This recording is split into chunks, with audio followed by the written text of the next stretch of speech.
You're listening to Soap Dirt, the latest in television entertainment news. Hey there, Young and the Restless soap opera fans. We have got exciting news in this weekly edition of Comings and Goings for May 22nd through 26th. We can confirm who Sharon's stalker is. We know who it is. We already pretty much knew who it was from all the signs, but the actor decided to go ahead and put the credit on his IMDb page when the reveal hasn't been made yet. So it's exciting because I've been kind of stalking his IMDb page, and there it was, and it came up. Yay. So it is confirmed. We were right about it. We'll talk about it more in just a second. If you haven't already, click that subscribe button so you don't miss any of our Young and the Restless spoilers, casting news, everything you need to know to watch your favorite CBS soap. Check out our Young and the Restless playlist after this, and you can see lots on this, including our breakdown of who Sharon Stalker is. We made 2 suggestions just to have a compare and contrast, but we always knew which one it was, and we're going to talk about that in just a minute. But first, on Monday, May 22nd, Lucy Romalotti is back in town. Of course, she's played by Lily Brooks O'Brien.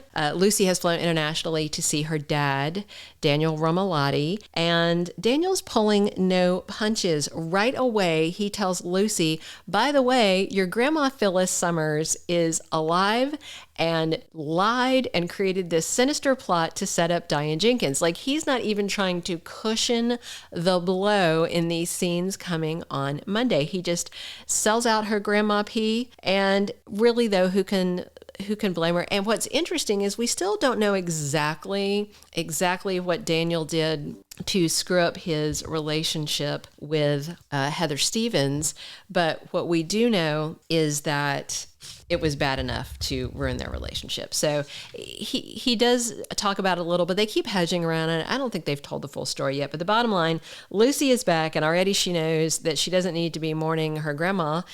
Well, at least for not being dead. She might have to mourn her if she's sent off to prison. And we have also got Phyllis Summers back in scenes the week of May 22nd. She's lurking around. She has changed her little beret she wore to her own funeral and is in a ball cap and the same glasses. And this is interesting. A lot of us, I certainly did, watching that funeral scene, I'm like, well, that's clearly Phyllis standing there. Like, how do they not notice that's Phyllis? Except what's interesting is the actress who plays Phyllis, Michelle Stafford, said she had that get-up on and she walked right past, I think it was Josh Morrow, like somebody she's worked with a ton, like had sex scenes with, all this stuff.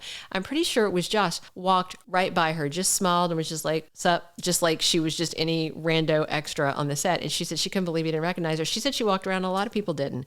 So it's easy for us to go, oh, well, that's clearly Phyllis, because we all suspected she would show up at the funeral. But it's just kind of interesting that people that she works with every day didn't recognize her. So maybe it's not that weak of a plot point after all.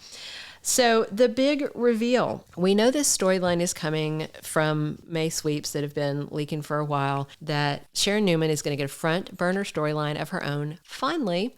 And it's going to pull Nick Newman away from Sally Spectra and back closer to possibly reuniting with Sharon, because it's going to drive a wedge between him and Sally Spectra.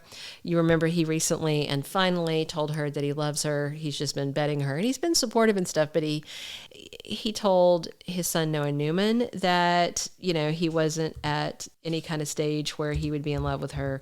But after the talking to Elena, when Elena had to break up with Nate over him betting Victoria, that seemed to spur something in Nick, and he went and told Sally, oh, you know, I love you and I will always be here for you. And she said, you promise? And he goes, yeah, I promise. And he's about to be made a liar, because there's a very dangerous villain from Sharon and Nick's shared past who is coming back.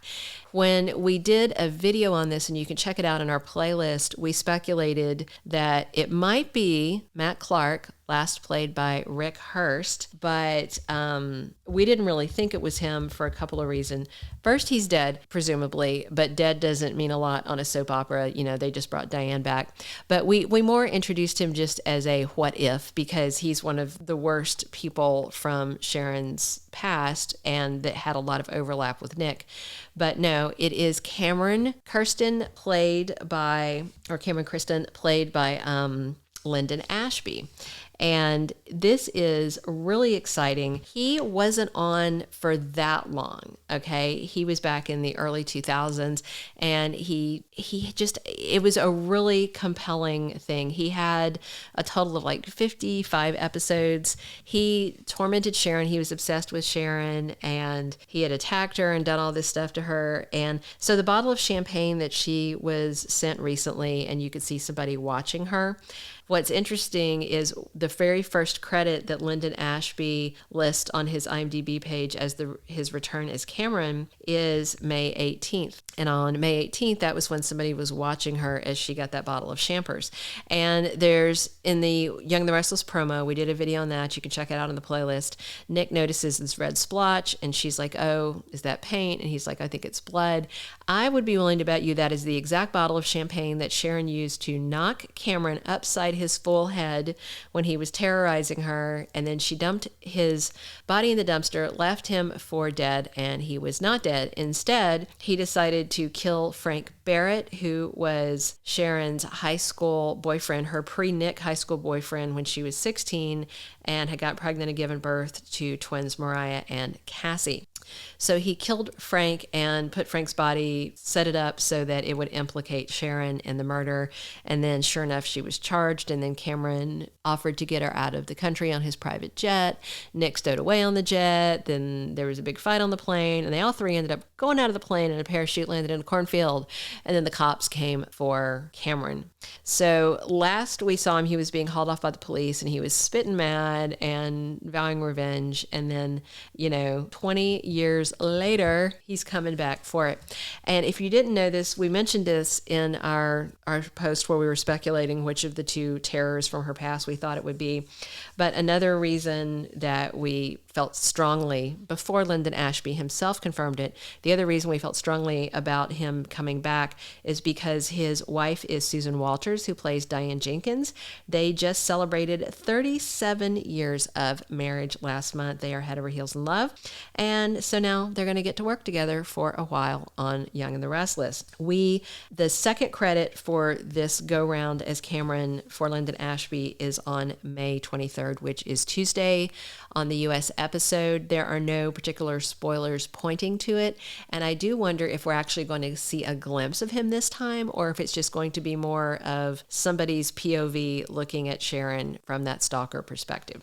If you haven't already, reach down, click that subscribe button so you don't miss any of our Young and the Restless spoilers, casting news, and all the hot stuff you need to know for your favorite CBS soap. The big takeaway from this week's edition of Young and the Restless Comings and Goings is that Linden Ashby has confirmed his return via his IMDb page as Cameron Kirsten. And he is going to be wreaking havoc soon, and that's going to pull Nick close to Sharon, away from Sally. There's a whole lot to unpack. It's going to be exciting and not to miss. Thank you for being a loyal listener. Follow us wherever you get your podcast, because you don't want to miss the next episode. Soap Dirt is on all the major podcast platforms, including Apple Podcast, Spotify, iHeartRadio, and more.